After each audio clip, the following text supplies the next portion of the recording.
ਦੱਸੋ ਚਾਚਾ ਜੀ ਇਹ ਤੰਬਾਕੂ ਦੀ ਫਸਲ ਦੇ ਬਾਰੇ ਅੱਜ ਲੋਕਾਂ ਨੂੰ। ਤੰਬਾਕੂ ਬੜੀ ਚੰਗੀ ਚੀਜ਼ ਆ ਪੁੱਤ। ਅੱਛਾ ਹਾਂਜੀ, ਤੇ ਬੜੀ ਫਾਇਦੇਮੰਦ ਆ ਤੇ ਬੜੀ ਪ੍ਰੋਫਿਟ ਵਾਲੀ ਫਸਲ ਆ। ਅੱਛਾ ਇਹ ਕਿੰਨੇ ਮਹੀਨੇ ਫਸਲ ਹੈ? ਇਹਨੂੰ ਲਾਇਆ ਕਰੋ 2.5 ਮਹੀਨਿਆਂ ਦੀ ਫਸਲ ਆ। ਅੱਛਾ ਤੇ ਕਿੰਨਾ ਖਰਚਾ ਆਉਂਦਾ ਇਹਦੇ ਤੇ? ਇਹਦੇ ਉੱਤੇ ਖਰਚਾ ਕਾਹਦਾ ਹੋਣਾ ਆ? ਕੋਈ ਖਰਚਾ ਨਹੀਂ ਆ, ਫੁੱਦੂ ਜੀ ਫਸਲ ਆ। ਅੱਛਾ 1200 ਰੁਪਏ ਕਿਲੋ ਵਿਕ ਜਾਂਦਾ ਆ। ਠੀਕ ਮਰੇ ਹੈ। ਤੋਂ ਮਰਿਆ ਵੀ ਜਿਹੜਾ ਆ ਉਹ ਕਨਾਲ ਦਾ ਅੱਗੋਂ ਸਬਜ਼ੀਆਂ ਦੇ ਚਾਚਾ ਵੀ ਕੋਈ ਹਾਲ ਨਹੀਂ ਹੈਗਾ ਜੀ। ਯਾਰ ਉਹ ਕਿਤੇ ਨਾ ਰੇਟ ਡਾਉਣ। ਅਸੀਂ ਹੁਣ ਇੱਕ ਬੰਦਾ ਆ ਉਹ ਲਾਉਂਦੇ ਆ ਕਨਾਲ ਸਬਜ਼ੀ, ਉਹ ਲਾਉਂਦੇ ਆ 4 ਕਿੱਲੇ ਸਬਜ਼ੀ। 100 ਜ਼ਿਮੀਂਦਾਰ ਆ ਸਾਡੇ ਇਲਾਕੇ ਦੇ ਵਿੱਚ, ਚੰਦ ਜੀ ਲਾਉਂਦੇ ਹਨ ਸਬਜ਼ੀ। ਸਬਜ਼ੀ ਮਹਿੰਗੀ ਸੀ, ਹੁਣ ਹਰ ਬੰਦਾ ਸਬਜ਼ੀ ਤੇ ਤੁਰਿਆ ਹੈ।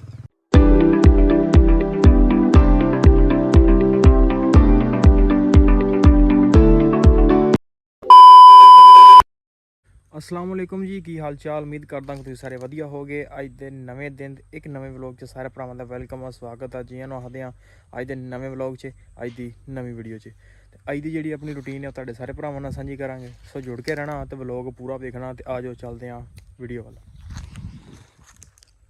लओ जी अपनियां कणकां होईयां माशाअल्लाह बिल्कुल रेडी। ते रेट इन्हां दा कोई नहीं हैगा, क्योंकि रेट कणकां दा ना होण दे बराबर ही है। क्योंकि 2200 रुपया रेट चलन दिया। खाद भी सस्ती कोई नहीं, तो रेट जोड़ा ना खादा बीज का बहुत ज़्यादा, स्प्रेवां का, तो इनका रेट है कोई नहीं। सो इस हिसाब का कणक जी है इस दफ़ा ना गई है रोल।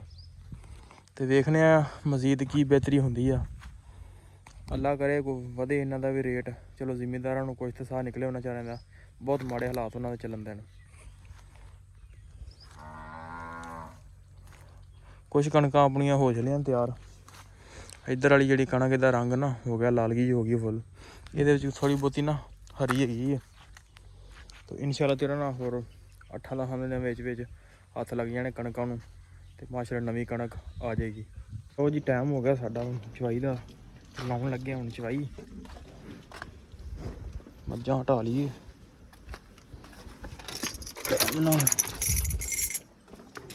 गर्मी बड़ी है।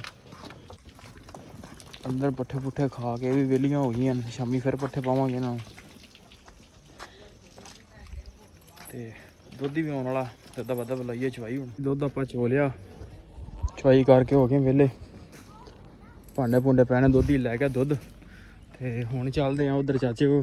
चाचा तंबाकू वेले लगा, ओ बैठे न थले तंबाकू वट्टन देन। तो तुहानूं चल के विखाने तंबाकू किवें वड्डदे ने चाचे होनी। ते आ जाओ यारा चलने उत्थे।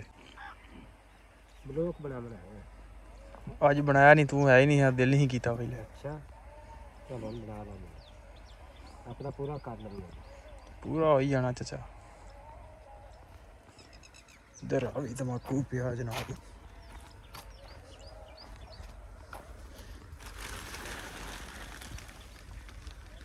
बड़ा तरीके नाल जोड़िया यार,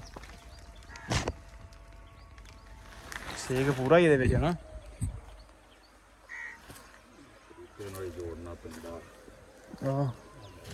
इधर आ बन के रखा जनाब तंबाकू। खोल के गल कर, जिवें वीडियो वाले बोलते हैं। बोल चाचा बोलने तो दिया यार। ਇਹ ਕੀ ਹੋਇਆ? ਮੈਂ ਝੱਕ ਝੱਕ ਤੇ ਭਾਈ यार तेरे तो संग आउंदी यार। ਸਾਰੀ ਸੰਗ ਆਉਂਦੀ ਆ। ना फिर ना आखें यार तू फिर लग पीना यार। ਮੇਰੇ ਲਈ ਕਰ, ਮੈਂ ਕਰਾਂ ਗੱਲ।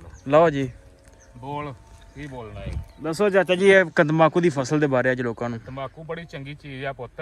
अच्छा ਹਾਂਜੀ, ਤੇ ਬੜੀ ਫਾਇਦੇਮੰਦ ਆ ਤੇ ਬੜੀ ਪ੍ਰੋਫਿਟ ਵਾਲੀ ਫਸਲ ਆ।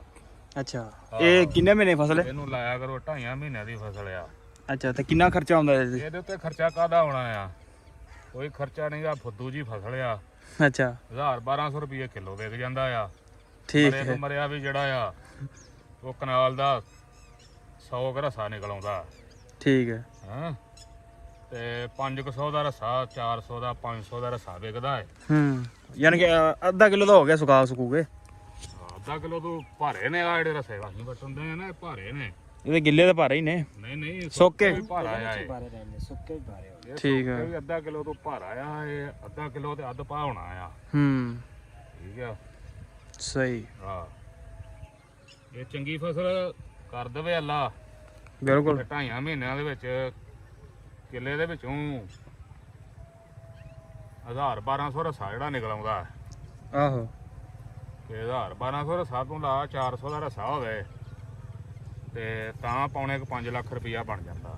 ਬਣ ਜਾਂਦਾ, ਯਾਨੀ ਕਿ ਭਾਈ ਵੇਖੋ ਜਨਾਬ ਲੱਖਾਂ ਦੀ ਫਸਲ ਸਾਡੀ ਪਈ ਹੈ, ਹਾਂਜੀ ਲੱਖਾਂ ਦੀ। ਕਣਕਾਂ ਹੀ ਮਰ ਗਏ ਨੇ।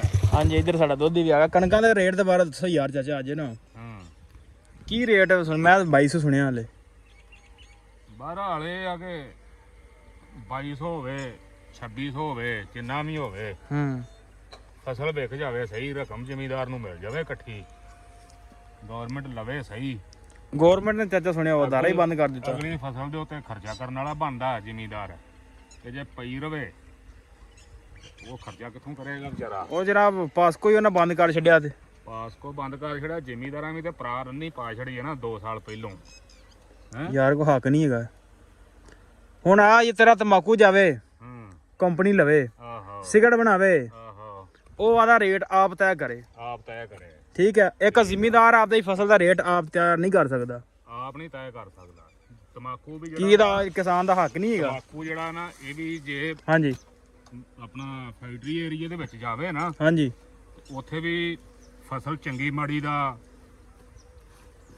ਕਣਕ ਹੁਣ ਇੱਕ ਬਰੀਕ ਆ ਉਹਦਾ ਭਾਅ ਹੋਰ ਹੁੰਦਾ ਆ, ਇੱਕ ਮੋਟੀ ਕਣਕ ਆ ਉਹਦਾ ਕੋਈ 150 ਫਰਕ ਹੁੰਦਾ। ਫਰਕ ਤਾਂ ਹੁੰਦਾ ਹੀ ਆ। ਤਮਾਕੂ ਜੇ ਚੰਗਾ ਹੋਵੇਗਾ ਤੇ ਉਹਦਾ ਰੇਟ ਵੀ ਆਪਣਾ ਫੈਕਟਰੀ ਚੰਗਾ ਦੇਗੀ। 1-2 ਥਾਵਾਂ ਦੇ ਉੱਤੇ ਰੇਟ ਟੈਸਟ ਕਰਾ ਕੇ ਚੈੱਕ ਕਰਾ ਕੇ ਤਮਾਕੂ ਪਾਸ ਚਲੋ ਉਹ ਤੇ ਗੱਲ ਠੀਕ। ਮੈਂ ਉਹ ਕਹਿੰਦੇ ਹੁਣ ਕੰਪਨੀ ਨੇ ਚਲੋ ਤੁਹਾਡੇ ਕੋਲ ਤਮਾਕੂ ਲੈ ਲਿਆ, ਆਹੋ ਲੈ ਕੇ ਉਹਨੇ ਸਿਗਰਟ ਬਣਾ ਲਈ ਆ, ਹਾਂਜੀ ਉਹ ਸਿਗਰਟ ਦਾ ਰੇਟ ਤਾਂ ਆਪ ਤੈਅ ਕਰਦੀ ਹੈ ਕਿ ਨਹੀਂ ਕਰਦੀ? ਇਹ ਹੈ ਨਾ ਗਵਰਨਮੈਂਟ ਤਾਂ ਤੈਅ ਨਹੀਂ ਨਾ ਕਰਦੀ। ਦੂਸਰੀ ਚੀਜ਼ ਇਹ ਆ ਇਹਦੇ ਵਿੱਚ ਗਵਰਨਮੈਂਟ ਦਾ ਤਲਕ ਨਹੀਂ ਹੈ। ਹਾਂਜੀ ਜੇ ਮਾਰਕੀਟ ਦੇ ਵਿੱਚ ਫਸਲ ਜ਼ਿਆਦਾ ਆ ਗਈ ਆ ਤੇ ਰੇਟ ਡਾਊਨ ਹੋ ਜਾਏਗਾ। ਜੇ ਫਸਲ ਥੋੜੀ ਆ ਸ਼ਾਰਟ ਹੋ ਗਈ ਆ ਉਹਦਾ ਰੇਟ ਆਪੇ ਵੱਧ ਜਾਂਦਾ। ਉਹ ਡਿਮਾਂਡ ਸਪਲਾਈ ਦਾ ਮਸਲਾ ਜਿਹੜਾ ਕਦੀ ਪੜਿਆ ਹੋਵੇ ਕਿਸੇ ਨੇ BBA ਕੀਤਾ ਹੋਵੇ ਤਾਂ ਡਿਮਾਂਡ ਐਂਡ ਸਪਲਾਈ ਉਹਦੇ ਵਿੱਚ ਹੈ ਕਾਨੂੰਨ ਇਹ ਵੀ। ਉਹ ਬੰਦੇ ਪੜ੍ਹਦੇ ਨਾ ਕਿ ਜਿਵੇਂ ਮੈਂ ਕੰਪਿਊਟਰ ਦਾ ਕਰਦਾ, ਉਹ ਬਿਜ਼ਨਸ ਦਾ ਲੋਕ ਕਰਦੇ ਡਿਮਾਂਡ ਸਪਲਾਈ। ਉਹਦੇ 'ਚ ਇਹ ਲਿਖਿਆ ਹੁੰਦਾ ਅਗਰ ਕਿਸੇ ਸ਼ਾਇਦ ਦੀ ਡਿਮਾਂਡ ਜ਼ਿਆਦਾ ਹੈ ਨਾ, ਉਹ ਸਪਲਾਈ ਘੱਟ ਆ, ਉਹਦੀ ਡਿਮਾਂਡ ਜ਼ਿਆਦਾ ਹੋਏਗੀ ਉਹਦੀ। ਜੇ ਸਪਲਾਈ ਜ਼ਿਆਦਾ ਵਾ ਤਾਂ ਡਿਮਾਂਡ ਘੱਟ ਹੋਏਗੀ ਉਹਦੀ। ਡਿਮਾਂਡ ਘੱਟ ਹੋਏਗੀ, ਇਹੋ ਹੀ ਹੈ ਨਾ। ਹਾਂਜੀ ਗੱਲਾ ਜਿਹੜਾ ਅਸਲ ਮੇਨ ਗੱਲਾ ਨਾ ਉਹ ਸਿਰਫ ਕਣਕ ਦਾ ਆ। ਹਾਂਜੀ ਕੋਈ ਵੀ ਮੁਲਕ ਆ ਉਹਦੇ ਵਿੱਚ ਕਣਕ ਦਾ ਜਿਹੜਾ ਗੱਲਾ ਆ ਉਹ ਸਰਕਾਰੀ ਆ, ਸਰਕਾਰੀ ਹੈ। ਹੋਰ ਬਾਕੀ ਚੀਜ਼ਾਂ ਸਬਜ਼ੀਆਂ ਇਹ ਮੰਡੀ ਦੇ ਰੇਟ ਨੇ। ਅੱਗੋਂ ਸਬਜ਼ੀਆਂ ਦਾ ਚਾਚਾ ਵੀ ਕੋਈ ਹਾਲ ਨਹੀਂ ਹੈਗਾ ਯਾਰ ਉਹ ਕਿਤੇ ਨਾ ਰੇਟ ਡਾਉਣ। ਅਸੀਂ ਹੁਣ ਇੱਕ ਬੰਦਾ ਆ ਉਹ ਲਾਉਣ ਦਿਆ ਕਨਾਲ ਸਬਜ਼ੀ, ਉਹ ਲਾਉਣ ਦਿਆ 4 ਕਿੱਲੇ ਸਬਜ਼ੀ। 100 ਜ਼ਿਮੀਂਦਾਰ ਆ ਸਾਡੇ ਇਲਾਕੇ ਦੇ ਵਿੱਚ, ਚੰਦ ਜੀ ਲਾਉਂਦੇ ਹਨ ਸਬਜ਼ੀ। ਸਬਜ਼ੀ ਮਹਿੰਗੀ ਸੀ, ਹੁਣ ਹਰ ਬੰਦਾ ਸਬਜ਼ੀ ਤੇ ਤੁਰਿਆ ਹੈ। ਬਿਲਕੁਲ ਜੇ ਰੁੱਖ ਲੋਕਾਂ ਨੇ ਉਧਰ ਕਰ ਲਿਆ, ਲੋਕੀ ਕਹਿੰਦੇ ਕਿ ਸਬਜ਼ੀਆਂ ਕਮਾਈ ਜ਼ਿਆਦਾ ਬਣਿਆ। ਜਵੀਆਂ ਨਾਲ ਕੀ ਬਣਿਆ ਏ? ਜਿਵੇਂ ਨਾਲ ਵੀ ਉਹ ਨੂੰ ਕਿਸੇ ਨੇ ਪੁੱਛਿਆ ਵੀ ਨਹੀਂ ਹੈ। ਜੇ ਕਣਕ ਲੋਕਾਂ ਘੱਟ ਬਿਆਈ ਕੀਤੀ ਆ, ਹਾਂਜੀ ਉਨੀ ਜਵੀ ਬੀਜ ਲਈ ਆ, ਹਾਂ ਜਵੀ ਨੂੰ ਵੀ ਨਹੀਂ ਕਿਸੇ ਨੇ ਪੁੱਛਿਆ। ਮੰਡੀ 50 ਰੁਪਏ ਵੀ ਵਿਕ ਗਈ ਆ ਜਵੀ, ਇੱਕ ਦਿਨ ਸੁਣਿਆ। ਬਿਲਕੁਲ ਰਾਤੀ ਮਾਮੂ ਆਇਆ ਮੇਰਾ ਜੇ ਮੰਡੀ ਵਾਲਾ, ਉਹ ਸ਼ਿਮਲਾ ਥੋੜਾ 200 ਕਹਿੰਦਾ ਅਸੀਂ ਮਸੇ ਵੇਚਿਆ ਸੀ। ਲੈ ਆ ਤਾਂ ਹੁਣ ਹਰ ਬੰਦਾ ਕਹਿੰਦਾ ਰਾਤ ਸਾਨੂੰ 11 ਵਜ ਗਏ ਨੇ, ਸ਼ਿਮਲਾ ਮਗਰੋਂ ਲਾਈ ਅਸੀਂ 200 ਜੀ। ਅੱਛਾ ਇਹਦੇ ਚ ਹੁਣ ਤੇ ਖੀਰਾ ਉਹ ਕਹਿੰਦਾ ਉੱਥੇ 100 ਰੁਪਏ ਧੜੀ ਸਾਡੇ ਕੋਲ, ਇੱਥੇ ਹਲੇ 150 ਨੂੰ ਕਿਲੋ ਦੇ ਦਿੰਦੇ ਨੇ ਮੈਨੂੰ। ਇਹਦੇ ਵਿੱਚ ਹੁਣ ਆੜਤੀਏ ਦਾ ਕੀ ਗੁਨਾਹ ਆ? ਹਾਂਜੀ ਜੇ ਫੇਰੀ ਵਾਲਾ ਪਿੱਛੋਂ ਲਿਆ ਕੇ 50 ਦੀ ਚੀਜ਼ ਤੇ ਦੇਣ ਦਿਆ 200 ਦੀ, ਹਾਂਜੀ ਠੀਕ ਆ, ਉਹ ਬੈਠਾ ਹੋਵੇ ਮਾਰਕੀਟ ਦੇ ਵਿੱਚ, ਉਹਨੂੰ ਕੋਈ ਪੁੱਛਣ ਵਾਲਾ ਬਣੇ ਸਰਕਾਰੀ ਬੰਦਾ ਕਿ ਮਾਮਾ ਤੂੰ ਇਹ ਕੀ ਰੇਟ ਲਾ ਕੇ ਬੈਠਾ ਵੀ ਫੱਟੇ ਦੇ ਉੱਤੇ? ਬਿਲਕੁਲ ਹੈ ਇੱਕ ਗਲੀਆਂ 'ਚ ਫਿਰਨ ਦਿਆ, ਉਹਨੂੰ ਕਿੰਨੇ ਪੁੱਛਣਾ? ਬਿਲਕੁਲ ਤੇ ਪੁੱਛਣਾ ਉਹਨੂੰ ਕਿਸੇ ਨੇ? ਕੋਈ ਨਹੀਂ ਪੁੱਛਣਾ, ਉਹਨੇ ਤਾਂ ਆਪਣੀ ਮਰਜ਼ੀ ਨਾਲ ਸੌਦਾ ਵੇਚਣਾ। ਬਿਲਕੁਲ ਹੈ ਬਿਲਕੁਲ ਜੀ। ਲਓ ਜੀ ਨਾਲੇ ਦੀ ਗੱਲਾਂ ਜਿਹੜੇ ਤੁਹਾਡੇ ਨਾਲ ਸਾਂਝੀਆਂ ਕੀਤੀਆਂ ਨੇ। ਲਓ ਜੀ ਚੱਲੇ ਹੁਣ ਪੱਠਿਆਂ ਨੂੰ, ਤੇ ਪੱਠੇ ਜਿਹੜੇ ਨਵੜਨੇ ਅੱਜ ਥੋੜਾ ਲੇਟ ਹੋ ਗਿਆ ਕੰਮ। ਉਧਰ ਮਸਾਇਆ ਕੋਲ ਚਲੇ ਗਏ ਸੀ, ਉੱਥੇ ਮਾਸ਼ਰੂਮ ਬੜਾ ਕਰਕੇ ਆਏ ਸੀ ਤੇ ਉਹਨਾਂ ਕੋਲ ਚਲੇ ਗਿਆ। ਹੈ ਰੇਤੀ ਆ ਹੀ ਹੈਗੀ ਹਲੇ, ਰੇਤੀ ਲੱਭ ਦਿੰਦੇ ਕੋਈ ਟਕੋਰਾ ਸ਼ਕੋਰਾ ਵੀ ਲੱਭ ਜਾਵੇ ਤਾਂ। ਵੇਖੋ ਪੱਠੇ ਵੜ ਕੇ ਆਪਾਂ ਹੋ ਗਏ ਵੇਲੇ, ਸ਼ਾਮ ਹੋ ਗਈ ਤੁਸੀਂ ਵੇਖ ਸਕਦੇ ਹੋ।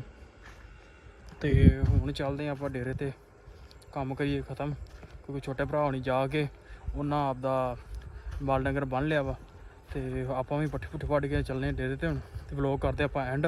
ਉਮੀਦ ਕਰਦਾ ਤੁਹਾਨੂੰ ਅੱਜ ਦਾ ਇਨਫੋਰਮੇਸ਼ਨ ਵਲੋਗ ਜਿਹੜਾ ਨਾ ਵਧੀਆ ਲੱਗਿਆ ਹੋਊਗਾ, ਕਿ ਕਿੱਦਾਂ ਤੁਸੀਂ ਇੱਕ 1 ਏਕੜ ਤੋਂ ਕਿੰਨੇ ਲੱਖ ਰੁਪਈਆ ਕਮਾ ਸਕਦੇ ਹੋ ਫਸਲ ਤੋਂ।